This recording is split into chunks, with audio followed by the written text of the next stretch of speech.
Good morning, everyone. Welcome to this video lecture series of wireless cellular and 4G LTE. Today we'll be again dealing with the module number 1, lecture number 2. Here we will see about the evolution of generation of mobile communication. Okay, but as per the syllabus, what we have seen yesterday, our actual syllabus will start from the key enablers for the OFDM. Okay, but the things which we require the most, okay, because we are trying to study in detail about the 4G technology in future. Okay, so for that reason we need to know about some basic generation of mobile communication, or you can say it as a wireless communication. Okay, so again today we will see with how the generation of mobile communication has taken place in the past history. Okay, and how that is going to help us to learn more about the system of generation or the mobile different communication systems. Okay, so just look at this content here. Okay, we'll start with the 0G. Okay, and here the word G represents a generation. Okay, then we'll go with the first generation, second generation, and the technologies which the second generation, which is also called as a digital. Okay, till first G or 1G, it is an analog. Okay, but when it comes to 2G, we start with the digital. So therefore we go with the technology like CDMA, that is a kind of a modulation process. Okay, like co-division multiplexing and TDM. Okay, and then some advantage and disadvantages. Then we'll go with third generation, where we make use of some WCDMA and UMTM concepts. Okay, and then comes with the LTE, that is called as long-term evolution. Soon we call it as 4G. Okay, and it is also called as ad hoc, which is nothing but completely wireless. Now, there are you can see here in this particular slide, like how the mobile generations are being categorized. Okay, so start from 0G, 1G, 2G is also called as edge. Okay, which is edge technology. Then 3G. We directly did not go to 4G. We come across one more type of generation that is called 3.5G. Okay, which is almost near to 4G, but we do not find particular applications, or you can say some services what actually the 4G provides. Okay, so therefore then we have 4G. Then now it is in the process of 4.5G, or it's almost 5G. Okay, now what is actually 0G represents? Okay, so 0G represents, it's a zero where we don't have any kind of system, particular system which was designed, but we used to follow the things which we have seen in the yesterday's video lecture, like since Marconi. Okay, so we started with the Marconi and then we have ended with the 1999. Okay, so there that amount of duration, okay, it was completely radio communication. Okay, so therefore at the end of 1940, okay, the first radio telephone services was introduced, and it was designed to the user cards. Okay, to the public landline based telephone networks. Okay, because we have seen in the history part, okay, which shows us, okay, how actually the communication was happening. Okay, I've quoted some examples, like from the Bell Laboratory it has started, and then through Atlantic Ocean. Okay, the communication has been taken place, and with a minimum subscribers. Okay, now as the use number of subscribers got increased, so they have developed their huge network. Okay, and it was completely analog. So that is why they say that the users in car used to provide the public landline based telephone networks. Okay, then in 1960 a system was been launched by the Bell system, that is AT&T Laboratory. Okay, please remember this. So Bell Laboratory system, they have improved mobile telephone services, which is called as IMTS. Okay, which has brought some quite few improvements, like direct dialing. Okay, and some more bandwidth utilization, because one thing which we need to learn here is nothing but the bandwidth. Okay, because the range of frequency what they specify at the beginning will completely depend upon the call handling facilities. Okay, so therefore the direct handling facility has been involved in this particular system. Okay, and the very first analog system was based on IMTS and were created in late 60s and 70s. Then comes to the first generation. Okay, now what is first generation? Okay, which is also called as 1G. Okay, so if you just go back some few years, like a decade, okay, some 10 years before, okay, we used to have the 2G network. Okay, so where you have already experienced what is the speed of the data, what is the speed of the internet. Okay, we used to sit for the long duration of time just browsing it. Okay, then it becomes very difficult, okay, where the data was completely not possible, internet is not possible, but the services which has been provided by the 1G or 2G was quite efficient, okay. So we will not categorize, we will just try to differentiate between 1G and 2G, okay, because 1G will fall under like there are three categorization of the communication system, communication, okay, which is called as we start with the half duplex, full duplex, and half duplex. We start with the duplex, half duplex, then full duplex, okay. So it's like if you say it's a duplex, okay, normal like, oh, there will be one way communication will be happening here, okay. One way communication means you can say an example of a radio station, okay. We have an FM radio, right? So it's a one way communication, we don't have a respondent on the other side. There will be one person who is be just going sending, that's it, okay. This, you can take an example of a telegram, okay, or telegraph.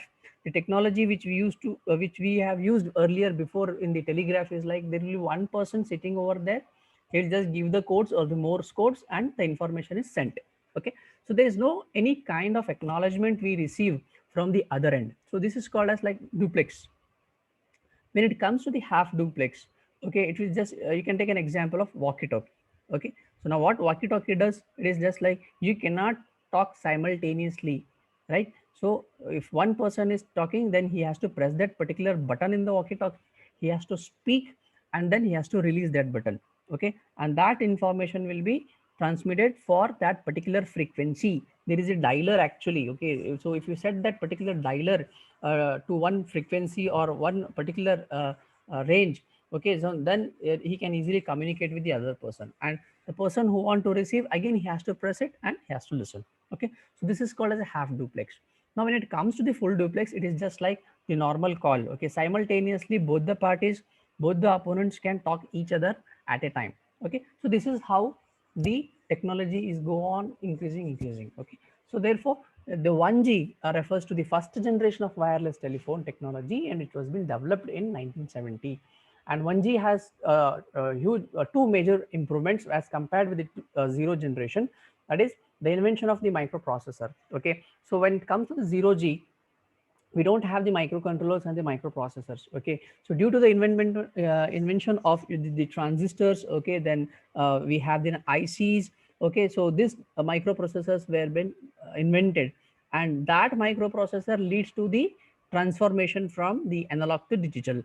So that is why when we come to the second generation, it fall under the categorization category of second digital communication, or you can say simply you can call it as digital technology, okay. And the second major improvement, which the 1G is nothing but the digital transforms of the control links between the phone and the cell site, okay. We will come to actually what is actually the cell site, okay. And the thing is, the conclusion here is the 1G systems are analog signals. Then coming to the second generation, the second generation is were launched in 1990, and the network were based on digital radio. Okay, that is what I said. The word digital will come into existence when it comes to 2G. Okay, so second generation introduced the data services. That is what I said. When you just go back to some 10 years of 10 years back, that is in 1990 or in 2000. Okay, people other countries maybe they were making use of the second generation, but in India we have almost started with from 2000 something, nearly about 2000, okay. So this 2G technology is it's a digital, okay. So when the term digital comes, then obviously there is a internet facility, okay. So therefore the 2G introduces the data services like internet, then along with that we have an SMS, short message service, okay, then multimedia service, MMS, okay, and the picture messages for. But the problem here is the all these services which is provided by this 2G network, they charge, okay. But now if you now at present it is completely free of cost, okay. And 2G works with GSM, and obviously we know that it's a GSM, that is a global system for mobile communication. The GSM stands for global system for mobile communication. So GSM module makes use of this particular technology. So now what technology in detail this 2G is divided is TDM and CDMA. So TDMA stands for time division multiple access, and co-division multiple access. These two technologies were implemented for the development of 2G. So 2G gives the theoretically nearly about 50 kilobits per second, and practically it is about 10 kbps data speed. With a GPRS, you know what do you mean by GPRS? That is a global positioning uh, system. Okay, it try to give you the location also, and with some edge, that is EDGA. This is another type of term which we use in this particular 2G, which is of about 1 Mbps. Okay, then the 2G networks were built mainly for the voice services and slow data rate transmission. However, 2G networks are still used in most part of the world. Now, there are some definitions you can see here, that is TDM and CDMA. Okay. Now, what is happening in the TDM is nothing but the time slots. Okay. If you just look at on the axis here. Okay. So along the axis, x-axis, you can see the different colors are there. Okay. So these different colors represents the time division slots. So means for time T1, T2, T3, T4, and T5, the time slots are being allocated for that particular frequency band. So if the signal is tuned to that particular frequency, he will receive that particular data. Now, when you see on the right side, that is CDMA, you can see the whole block is represented by a code. So it is represented in this particular format. So one particular code will be allocated for each frequency. So for the whole entire duration of time. Okay. So this is how the CDMAs are more better than TDMA. Now, what is actually CDMA? It's a spectrum which we have studied in the digital communication. Okay, so multiple access technology, and where each phone call is uniquely encoded. Okay, uniquely encoded means there will be some code words will be assigned for that particular phone calls and transmitted across the entire spectrum. It means that there should not be any overlapping of the code happens. Okay, so if for some or the other reason, if it gets mixed up, okay, so you may have some kind of a disturbances. Okay, you may have some, you may listen some other voice. Okay, that is called as a crosstalk. Okay, so just to avoid that crosstalk, we put some guard bands. So guard bands are nothing but the distance between the two frequency, that is intermediate frequency, you can say. There is a small gap which we keep, and that gap will not allow the two frequency to overlap with each other. Okay, then in CDMA, they are locally generated codes, or they can also be a pseudo random codes. Okay, but they are at much higher data rates to be transmitted. And as it is a digital, so they make use of bitwise XOR operation with faster code. Then you can just see the CDMA representation here, how they are being represented in terms of blocks. Then TDM. Okay, so TDM is a time division multiple access, where each phone call is allocated a spot in the frequency. That is what one slot will be given for that particular time. Okay, we just take example of our the timetable. Okay, so from 9 to 10 I will be dealing with the class. Okay, but some or the other faculty cannot take at that in this particular time slot, because it has been assigned for me. So as similar case is there in this particular telephone communication. Okay, so one slot will be allocated for each call, and that has to be communicated in that particular time slot only. So that is what the difference between that CDMA and TDMA. Okay, then this is 2G, where digital consists of, as it is a digital, they make use of zeros and one, where low level and high level, some rising edge and falling edge, they just consider for the cell allocations. Okay, then they are also designed for the low power radio signals, which requires very less battery. Okay, because as the technologies grows, because there is a more utilization of the power, radio signals is there, so therefore they are designed in such a way that they requires very less amount of power or less amount of battery. They cannot this is how the transformation takes place. Okay, and there is a codec chip. This is a very most important part of the 2G. Okay, because codec is nothing but coding and decoding. Because of this particular codec chip, okay, we try to convert our analog to digital and digital to analog signals. Okay, so therefore this particular codec chip is responsible for your data transmission, data conversion. Okay, or you can say as digital data streaming. Okay, where you can see it converts analog to digital and vice versa. Now you can see just in this picture here. Okay, if you are feeding a voice to a codec chip, okay, so it will convert into zeros and one, and then it will be transformed to that nearby base station, or you can say the nearby tower. Then some advantages are like they increased in the sound quality, because as compared to the first 1G, the quality is very low. Okay, and the noise level is much better, is more improved. Okay, where we can reduce the signal to noise ratio, and all are digital, so therefore they make use of some SMS and email services as possible. Then some disadvantages are like we require the multiple towers where there is a limited coverage area. Okay, if there is a limited coverage area, you need to install more number of towers. Okay, that is the problem. Okay, that is a it's a tower design, you can say, or antenna design. Okay, then spotty coverages are there. Spotty coverages means there is no proper coverage of 2G. Okay, because if you are near to the cell, you will receive the whole complete signal. Okay, and if you are far from the tower, there is a possibility that you may not get the proper signal or proper network. Okay, that is why you may not have proper communication. Then coming to the third generation, it was launched in 2000. Okay, basically, and it is based on the set of standards of some mobile communication, that is IEEE. Okay, some 3G designs for voice with and how it is designed is like they are meant for voice with some data consideration. Okay, now what is the type of a data here? It's a multimedia. Okay, again, in multimedia we have four different types of medias. Okay, one is audio, video, text and images. Okay, so therefore it's a multimedia.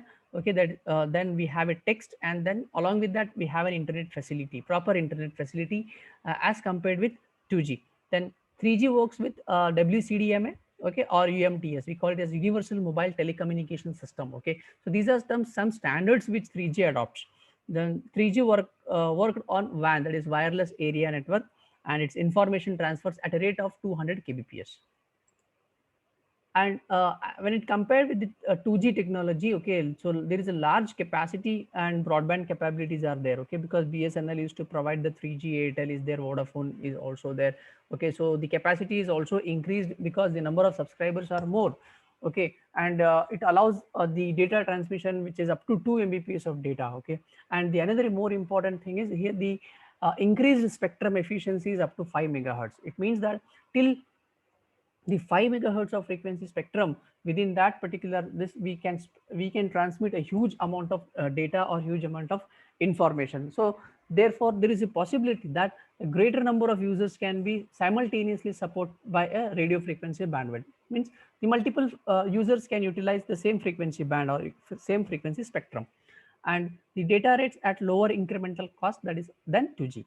And because we are making use of lot of improvements in this 3G as compared to 2G, so the cost is also, data rates are high. Okay, because if you go for purchasing of a 2G, it's very less. If you go for 3G, it is more. And now if you go for 4G, the data rate now we can see it's very high. Then 3G universal mobile telecommunication system. Okay, which is the third generation based on GSM standards. Okay, and it has been developed and maintained by 3GPP, third generation partnership project. Okay, and UMTS, it is a specific complete network. Okay, which includes the radio access networks. Then it supports maximum theoretical data with 42 megabits per second. Then it's also specifies the universal terrestrial radio access network, that is we call it as a U-train. Okay, when we just come to the module number 5, there we can see how actually this U-train is going to help for the development of LTE networks. Okay, so now you can just look at this particular figure. Okay, how this background and evolution has been done. Okay, since 2000 to 2007. Okay, you can see it is a 3GPP. They are the releases. Okay, if you just take example of your mobile phones, right? We have if I take one example like Samsung 1, Samsung 2, Samsung 3, like Pro is a normal phone. Like you just take example of Redmi, right? So Redmi Note, Redmi 3, Redmi 4, Redmi 5, 6, 7, 8, 9, Pro, 10. So in that way, that is the releases. Now what that release mean? It just represent that there is some improvement is been done in that particular technology and with some additional features and additional characteristics, so that it can be utilized. Okay, so in since 2000 to 2007, this is what the releases are. 3GPP release of 99, 3GPP release of 4, 5, 6, 7, and further releases. Okay, and in 2001 it has been done by Japan and Europe. Then again in 2000 they have Europe has made it commercial. In 2005 it is HSDPA, high speed data packet access. Okay, and then commercial. Now, evolution of mobile standards. We can just look at here. This is one diagram here. Okay, which just represents how this actually the 3G will came into existence. And here you can see there is a LTE. It means that we started with the GSM and GPRS. We went for edge. Along with edge, we have some CDMA, TDMA, high speed data access is there.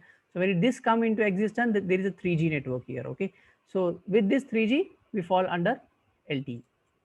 Then what is the current market trends is nothing but GSM, they share currently over 86%, but CDMA shares nearly about some decreasing, okay, every year. Okay, 3G, again, CDMA code division multiple access, like full form of multiplexing. This is a multiplexing, okay, which this 3G particularly use. Okay, when we come into the 4G, it is completely different. That is OFDM. Okay, and that does not require any kind of a channel by time or frequency, and the encoding is done with some special kind of codes. Okay, and with some special, or you can say with each channel. Okay, and you can see this one in this figure. Okay, so this is code division multiple access. You can see 1010 representation is there. Either you can represent along with the some kind of a code, or you can say there's some start bits and stop bits, okay, along with the normal information here. Okay, and even you can go for polar, bipolar, unipolar. Okay, completely digital communication techniques can be used in this particular CDMA. Okay, and how this can be represented here, you can see this is the purple code and this is the green code. Okay, so this is purple code and this is go high. So you can see the two things goes simultaneously and they reach it to their proper destinations. This is only because they are separated by their codes. Okay, that is high and this is go. Then frequency division multiplexing, that is there is another, this is the another type of division multiple access as compared with TDM and CDMA. Okay, where you can see in terms of frequency slots, the whole slot is given for one call, second call, third and fourth call. It means that whenever the call one is completed till here, the second call may also have go for, they can go but simultaneously, but in other slots. Okay, not in the same slots. Then why is what are the reasons, or what reasons for change from 3G to 4G, or what is done, what is the reason behind for the new research? Okay, so even though 3G successfully been introduced in the mobile users, there are some issues and debates are going on for the 3G providers. Okay, and high input fees for 3G service license, because the customer or the service provider has to purchase the license. Okay, now who is the service provider? Like Airtel, Jio, then Vodafone. These are the service, they are the service provider. Okay, so they have to purchase the license if they want to operate on 3G. Not with the 3G, it comes with the 4G and 5G also. Okay, so great differences in the licensing terms. Okay, and 3G phones they are expensive. Now what is LTE? Now coming to the actual part of our syllabus, that is what is actually the LTE, and it is the path followed to achieve the 4G speed. Okay, because here the speed is comparatively too large when compared to 3G, and LTE stands for long-term evolution, the next generation mobile broadband technology, and it promises the data transfer rate of 100 Mbps. Okay, and it is based on UMT, that is Universal Mobile Telecommunication System 3G technology. Okay, and it is optimized for all IP traffic. This is the most important point here when it is compared with all the technology, because our 4G network is making use of IP, that is Internet Protocol data, or Internet or IP addresses for the transmission of your data. That is why it falls under the data network. Okay, then you can see the comparison graph. 2G 14 kbps, 2.5, okay, 115, and up to 1 gbps of data can be possible with LTE speed. Okay, fourth generation. So what is 4G? It's a fourth generation, faster and more reliable, 100 mbps of data, low cost than the previous generation. Okay, multi-standard wireless system, Bluetooth, wired and wireless is all possible. It was not possible in the earlier technologies. They make use of ad hoc network, which is also called as a VANET, which is more important terminology, which we make use of in this particular wireless communication. Okay, and then when it comes to the 4G, we make use of the IP protocol. Either it can be what protocol 4 or protocol 6, but moreover we more focus on IPv6 datagram. Okay, this is completely like a computer communication network. Okay, and the more important here is OFDM. Okay, we do not use CDMA, TDM, FDM, and other type of modulation technique here. We make use of orthogonal frequency division multiple axis, okay, instead of CDMA, and most information is proprietary.